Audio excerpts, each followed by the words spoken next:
Good morning, You Can Help Family, or afternoon or evening. I'm Shena, and today we are reading 1 Samuel chapter 10. It's pretty late. The fireworks were wonderful, and we got out of traffic actually pretty good. But it's about 11:30, so I'm gonna read chapter 10 and have it for you in the morning, and let's see what we can learn today. Amen. Here we go. Then Samuel took a flask of olive oil and poured it over Saul's head. He kissed Saul on the cheek and said, I am doing this because the Lord has appointed you to be the leader of his people Israel. Because remember in chapter 9, Samuel had Saul's servant go on ahead, and Samuel said, I have received a special message for you from God. So I guess this is the message, because he says, I'm doing this because the Lord has appointed you to be the leader of his people Israel. When you leave me today, you will see two men beside Rachel's tomb at Zelzah on the border of Benjamin. They will tell you that the donkeys have been found and that your father is worried about you and is asking, have you seen my son?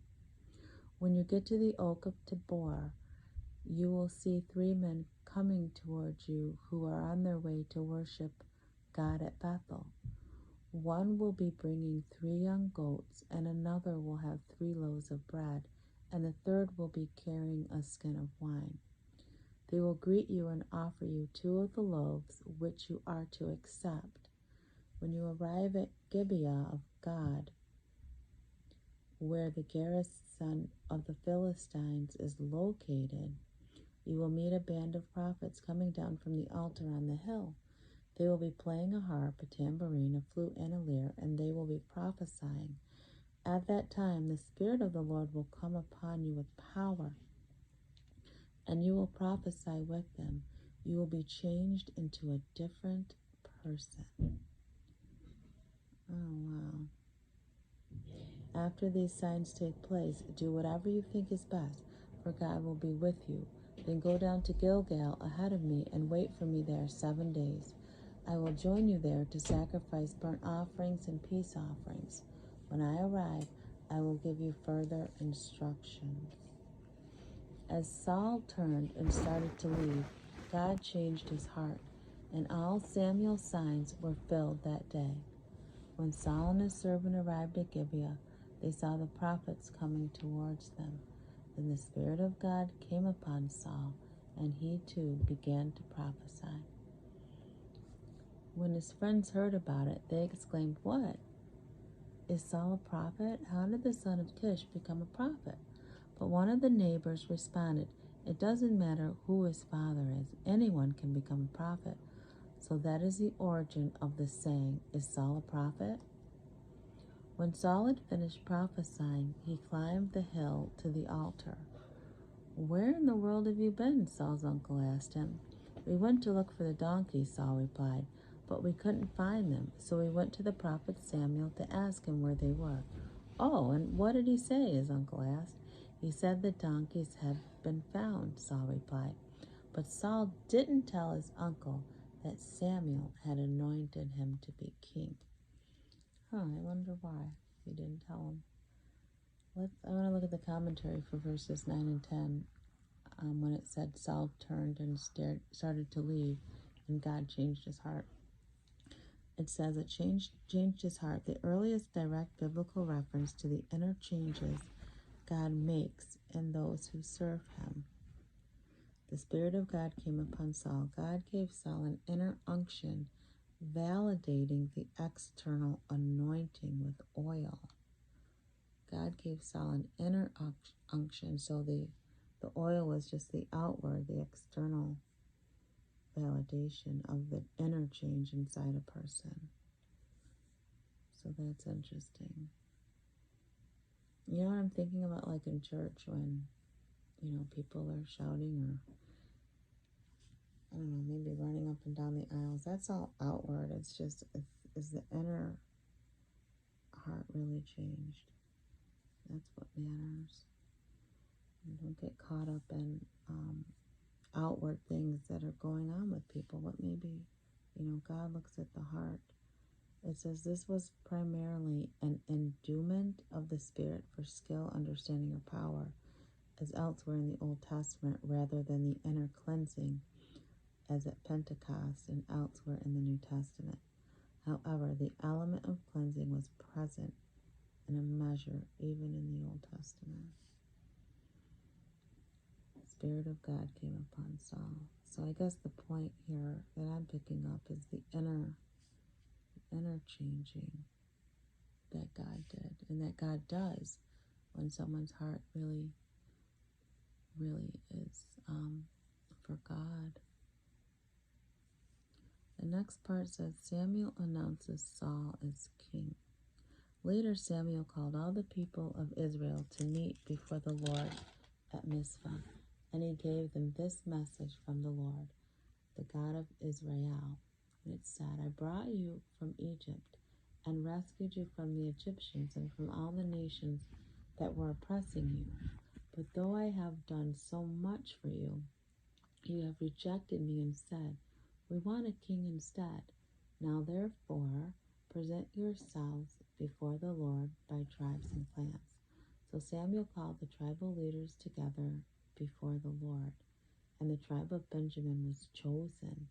Then he brought each family of the tribe of Benjamin before the Lord, and the family of the Matrites was chosen. And finally Saul, son of Kish, was chosen from among them. But when they looked for him, he had disappeared. So they asked the Lord, where is he? And the Lord replied, he is hiding among the baggage. So they found him and brought him out, and he stood head and shoulders above anyone else. Then Samuel said to all the people, this is the man the Lord has chosen as your king. No one in all Israel is equal. Why? I wonder why he's hiding among the baggage. I mean, that's an interesting word. You hear the word baggage and you just think all the stuff you're carrying with you that's just so heavy and stuff you haven't, let go of. But it says here, then Samuel said to all the people, he brought him out, this is the man the Lord has chosen as your king. No one in all Israel is equal. And all the people shouted, long live the king. Then Samuel told the people what the rights and duties of a king were. He wrote them down on a scroll and placed it before the Lord. Then Samuel sent the people home again. When Saul returned to his home at Gibeah, a band of men whose hearts God had touched became his constant companions. Oh, that's good in verse 26. The commentary says, whose hearts God had touched, a good beginning for a court and army. It was Saul's birthplace. Okay, Gibeah was Saul's birthplace, the early home and the residence when he became king. A good beginning for a court and army. So check it out.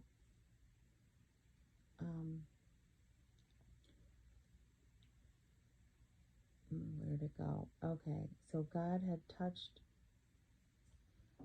Okay, when Saul, sorry you guys, verse 26, when Saul returned to his home at Gibeah, a band of men whose hearts God had touched became his constant companions. So the people we have closest to us and our companions, it's important. It sounds to me like they need to be people who God have touched, whose hearts are for the Lord, who are believers and living their life, to please God. To have those type of people surround you. And then it said, but there were some wicked men who complained, how can this man save us? And they despised him and refused to bring him gifts. But Saul ignored them. Oh, I love that. Why do we have such a hard time ignoring people that are against us, that don't want to cooperate? Like, we just let them get under our skin or hurt our feelings or annoy us. But Saul's like, I'm just going to ignore them. I love that. Like, don't waste your time and energy on people who just want to bring you down, and not recognize you. It said here they refused to bring him gifts, so they didn't, respect his position. Oh, gosh, but Saul just ignored him, so there you go. That's a good word. Like, if people are working your nerves, just ignore them. If they're not for you, don't worry about it. God's got for you who he's got for you, right? And hopefully those are your close companions whose hearts have been touched by God. So there you have it. That was chapter 10. We'll look at chapter 11 tomorrow, where it says Saul defeats the Ammonites. So see what that's about. But yeah, that's chapter 10, you guys. I trust that you're going to have a great day today. And just keep praising God. Keep a song in your heart. Excuse me. Keep a song in your heart. And just keep praising the Lord. All right. We'll talk soon. Always remember that true healing begins with self-love. Why? Because God is love. And he lives on the inside of you. I'm going to go for God now when I get off this.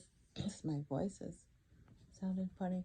Okay. Love you guys. Talk to you tomorrow. Bye.